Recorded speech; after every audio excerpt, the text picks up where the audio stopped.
এই জন্য আমি বলি, মানে আমার একটা স্বপ্ন আছে যে ঢাকা শহরে একটা ভালো ক্লিনিক আর হসপিটাল করা, যেখানে সব কিছু ইসলামিকভাবে চলবে ইনশাআল্লাহ। এটা দরকার আছে। আমরা যদি আমরা ফেস করেছি তো আমরা বুঝতে পারি, দরকার আছে। একটা হসপিটালে যান, দেখবেন পরিবেশ এনভায়রনমেন্ট ইসলামিক না।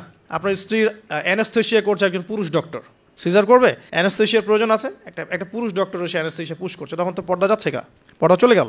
যদিও বা অনেকে ফতোয়া দিতে পারেন যে এই সব জায়গায় বা এই ধরনের ক্ষেত্রে হয়তো এটা জায়েজ হতেও পারে, অনেকে ফতোয়া টানতে পারেন, কিন্তু এখানে কিন্তু এই সুযোগটা দেওয়ার ফলে কি হয়েছে যে অনেক সময় রোগীরা হ্যারাসমেন্টের শিকারও হয়েছেন, সেক্সুয়াল হ্যারাসমেন্টের শিকারও কিন্তু হয়েছে, এটাও কিন্তু বাস্তব। তো এই জন্য ইসলামিক এনভায়রনমেন্টের দরকার আছে। খুঁজে বের করতে হবে যে ইসলামিক ডক্টর কে আছেন, যিনি শরীয়ত বোঝেন, মহিলা ডক্টর কারা আছেন, অ্যানেস্থেসিয়া মহিলা কারা আছে, বা আলট্রা করতে পারে মহিলা কারা আছে, খুঁজে বের করে মেডিকেল চেক আপ নিয়মিত করতে হবে।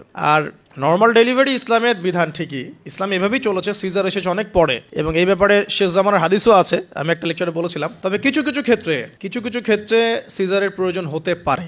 যেমন ধরেন মায়ের রক্ত স্বল্পতা, অন্য জটিলতা দেখা দিয়েছে, হ্যাঁ, সন্তানের পজিশনে জটিলতা দেখা দিয়েছে, উল্টো সন্তান আছে, মাথা এদিকে পা ওদিকে, কিছু জটিলতা হতে পারে। আবার অনেক সময় মায়েদের কিছু খিচুনির প্রবলেম হয়, ডক্টররা ভালো বুঝতে পারবেন। তবে এখানে দেখা যায় সাইকোলজিক্যালি অনেক সময় ডক্টররা কি করেন, রোগীদের সাথে একটু সাইকোলজিক্যাল টর্চার শুরু করেন আর কি, ভয় দেখানোর একটা প্রবণতা দেখা যায়। পরে আমরা বলি আচ্ছা ঠিক আছে করে ফেলেন। তো এখানে একটা বিজনেস জড়িত আছে, আপনারা খুব ভালো করেই জানেন, এখানে একটা বিজনেস জড়িত আছে। আর যখন একটা মায়ের একটা সিজার হয়ে যায়, পরবর্তী বাচ্চাগুলো কিন্তু নর্মাল হওয়া খুব ডিফিকাল্ট, এবং তার সারা জীবন একটা হ্যাসেল তাকে পোহাতে হয়, যাদের হয়েছে তারা জানে। তো আর নর্মাল হলে আপনি যে আমাদের আগে দাদি নানি দেখবেন 11টা বাচ্চা, আমার নানির 11টা বাচ্চা, 12টা বাচ্চা আমার নানির, আর এক নানির আমার 11টা বাচ্চা, সব নর্মাল, কোনো সমস্যা হয়নি। তারা কিন্তু ফ্রেশ খাবার খেতেন, ভালো এনভায়রনমেন্টে থাকতেন, কায়িক পরিশ্রম করতেন, তারা ফিজিক্যালি স্ট্রং ছিলেন।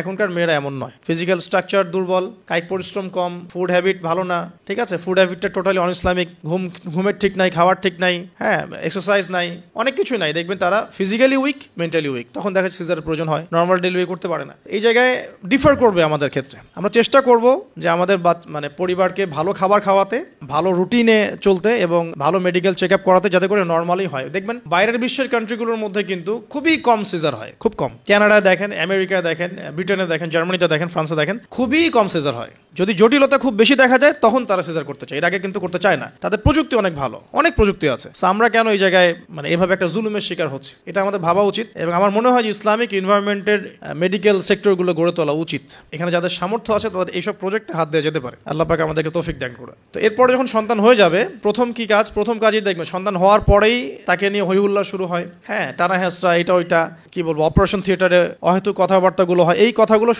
সন্তানের কানে প্রবেশ করে। অথচ সুন্নাহ হচ্ছে সন্তান হয়ে গেলে তাকে নিয়ে আল্লাহর কাছে দোয়া করার পর তার কানে আল্লাহু আকবার, আল্লাহু আকবার, আশহাদু আল্লা ইলাহা ইল্লাল্লাহ, আমরা যে আযান দিই আশহাদু আন্না মুহাম্মাদুর রাসূলুল্লাহ, এটা কানের মধ্যে শোনানো, এটা একটা সুন্নাহ, গুরুত্বপূর্ণ সুন্নাহ। তারপর তাকে তাহনিক করা উচিত। তাহনিক তো আমরা উঠেই গেছে সমাজ থেকে, তাহনিক আবার কি জিনিস? ডক্টররা তাহনিক শুনলে আটকে উঠবে আর কি। তাহনিক হচ্ছে যে কোনো আলেম, কোনো বুজুর্গ, যিনি পরহেজগার, আল্লাহওয়ালা, মারেফতওয়ালা মানুষ, তিনি খেজুর বা কোনো মিষ্টি জাতীয় মধু, খেজুর, এই টাইপের কিছু একটু চিবিয়ে বাচ্চার জিহ্বার মধ্যে একটু খালি লাগিয়ে দিবে, এর একটা তাহনিক সুন্নাহ। তো এখন মুখে তো জর্দার, পান আর সিগারেট, তো এই মুখ দিয়ে তো তাহনিক হবে না, হবে তো আল্লাহওয়ালা সত্যিকারের মানুষ খুঁজে বের করতে হবে। যাই হোক, যদি আপনি না পারেন, খুঁজে না পান, আপনি আপনার সন্তানের তাহনিক করেন, যথেষ্ট। আপনি দোয়া করেন, 2 রাকাত নামাজ পড়ে আল্লাহ শুকরিয়া আদায় করেন। আমি নিজের জীবনের ঘটনা থেকে বলছি আর কি।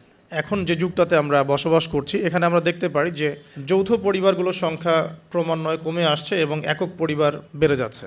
এবং একক পরিবারের মধ্যে আগের মতো শান্তি, শৃঙ্খলা, স্থিতিশীলতা, হৃদ্যতা, ভালোবাসার বেশ ঘাটতি দেখা যাচ্ছে আর কি।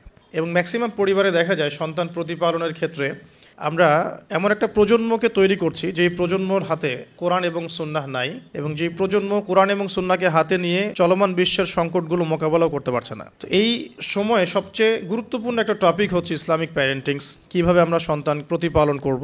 আমরা এখানে প্রোটেস্ট্যান্ট ভার্সনে গতানুগতিক প্যারেন্টিংসের কথা বলছি না। প্যারেন্টিংস দু প্রকারে যাওয়ার আগে এটা জানা দরকার প্যারেন্টিংস অর্থ কি। প্যারেন্টিং অর্থ হচ্ছে সন্তান প্রতিপালন করা। তো সেকুলার কনসেপ্টে যারা আমরা বিশ্বাসী, তারা বিশ্বাস করেন যে একটা সন্তান জন্ম লাভ করার পরে তার ভালো খাবার, ভালো পোশাক, ভালো বাসস্থান, হ্যাঁ, ভালো স্কুল, ভালো কলেজ, ভালো বিশ্ববিদ্যালয়, ভালো জব, ভালো চাকরি, এগুলো হচ্ছে একটা সন্তান প্রতিপালনের মৌলিক বিষয়। এটা তাদের কনসেপ্ট। এখানে পরকালীন স্বার্থ খুব একটা প্রাধান্য পায় না। সন্তান ম্যাথামেটিক্সে কত পাচ্ছে এটা তাদের কাছে ইম্পর্টেন্ট, 5 ওয়াক্ত নামাজ ঠিক মতো পড়ছে কিনা এটা তার কাছে ইম্পর্টেন্ট নয়। এটা হচ্ছে একটা মানে কনসেপ্ট অফ ভিউ। তাদের সংখ্যা কিন্তু কম নয়, বরং সেকুলারদের সংখ্যাই কিন্তু সমাজে বেশি।